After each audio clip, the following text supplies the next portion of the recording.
இரவு. திரு, நித்யா, யோஷினி, பரத் மற்றும் தர்ஷி அனைவரும் தங்கள் நண்பர் வீட்டில் நேரத்தை கழித்து இரவு 12 மணி ஆகியது. நண்பர்கள் அனைவரும் இரவு கதைகள் மற்றும் பயமூட்டும் நிகழ்வுகளை பற்றி பேசிக் கொண்டிருந்தார்கள். அதே நேரத்தில் வீட்டின் கதவு திடீரென ஓசை எழுப்பியது. யாரு இவ்வளவு நேரத்திலும் என யோஷினி அச்சத்துடன் கேட்டார். திரு படபடத்தாலும் தைரியத்துடன் கதவுக்கு சென்றார். கதவை திறந்தவுடன் ஒரு மர்ம நபர் நிற்கிறார். அவர் முகத்தில் மெல்லிய ஓய்வு, ஆனால் அவரது கண்கள் குளிர்ச்சியுடன் ஒளிவிட்டன. உங்களுக்கு உதவி வேணுமா என்று திரு கேட்டார். ஆனால் அந்த நபர் பேசாமல் அவர்களை உற்று பார்த்தார். நித்யா அடுத்தவுடன், திரு, கதவை மூடிவிட்டு உட்காரலாம், இது சரியான நேரமில்லை என்றார். ஆனால் அந்த நபர் கதவை பிடித்துக்கொண்டு, நான் இங்கே நிம்மதியை தேடித்தான் வந்தேன் என்று மெதுவாக சொன்னார். தர்ஷி அச்சத்தில் நடுங்கினார். பரத் பயப்படாமல், நீங்கள் எங்கிருந்தீங்க என்று கேட்க முற்பட்டார். ஆனால் அந்த நபர் பதிலுக்கு பதிலாக ஓரமாய் திரும்பினார். நிமிடங்களில் அந்த நபர் மாயமானார். யாரும் ஒளிவழியாக வெளியேறவில்லை. ஆனால் அவர் இருந்த இடம் வெறுமையாக இருந்தது. யோஷினி கண்ணீர் விட்டு, இது மனிதர் இல்ல, நமக்கு ஏதாவது ஆகுமா என்று சொன்னார். அந்த இரவு அவர்கள் அனைவரும் தூங்கவே இல்லை.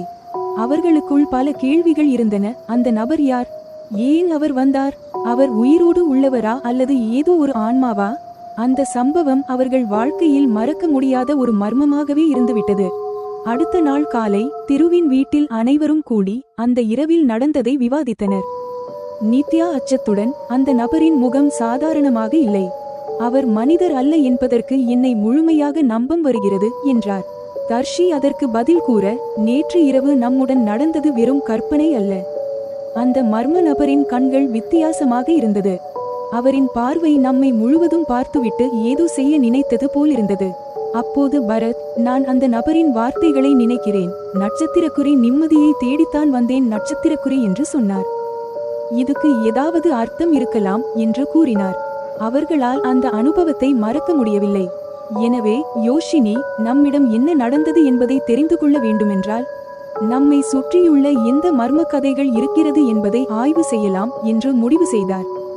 அவர்கள் அப்பகுதியில் சில பழமையான விவரங்களை தேட ஆரம்பித்தார்கள். நித்யா மற்றும் தர்ஷி பழமையான புத்தகங்கள் மற்றும் அப்பகுதியின் வரலாற்றை கண்டறிய தீர்மானித்தனர். ஆனால் திரு மற்றும் பரத் அப்பகுதியை நேரடியாக ஆராய்ந்து பார்க்க முடிவு செய்தனர். அழுத்தமான தேடல் வெறும் ஒரு நாள் மட்டுமே எடுத்தது. அவர்கள் ஒரு பழைய கதை அறிந்து கொண்டார்கள். அப்பகுதியில் 50 வருடங்களுக்கு முன்பு ஒருவன் தனது குடும்பத்தை இழந்த துயரத்தில் தனது வீட்டில் உயிரை மாய்த்து கொண்டான்.